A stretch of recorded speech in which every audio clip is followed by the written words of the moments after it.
43 miyembro ng medical team mula sa World Surgical Foundation Philippines nakatakdang dumating sa Northern Samar. Ano kayang gagawin nila? Alamin natin mula kay Jane Galit-Bantayan, Aris 34. Jane, may buntag.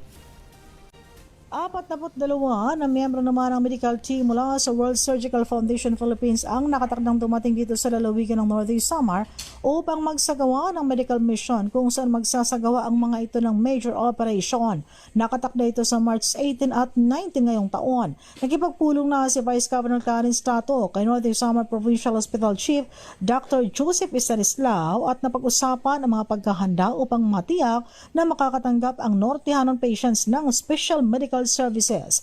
Ang 42 miyembro ng medical team mula sa World Surgical Foundation Philippines ay binubuo ng anesthesiologists, surgeons, pathologists at iba pang medical experts para magsagawa ng surgical procedures. Dala mismo ng foundation ng kanilang equipments na makakapag-detect naman sa mga cancer cells mula sa mga remove lumps or masses.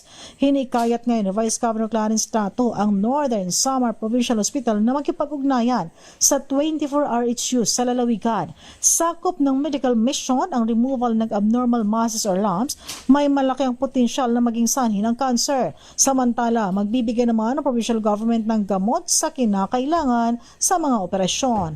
Kinakailangan naman na dumaan sa screening ang naisumailalim sa operasyon sa OPD section ng Northern Samar Provincial Hospital sa kanang Miyerkules at magsisimula sa alas 8 ng umaga hanggang alas 5 ng hapon. Simula ito sa February 18. Ang final screening gagawin naman sa March 17, bagong operasyon bilang bahagi naman ito ng standard operating procedures para sa nasabing operasyon. Mula sa Aksyon Radyo Katarman, RH34, Jane Galit-Bantayan ng DZRH. Una sa Pilipinas, una sa Pilipinas. Daghang salamat, Jane Galit-Bantayan.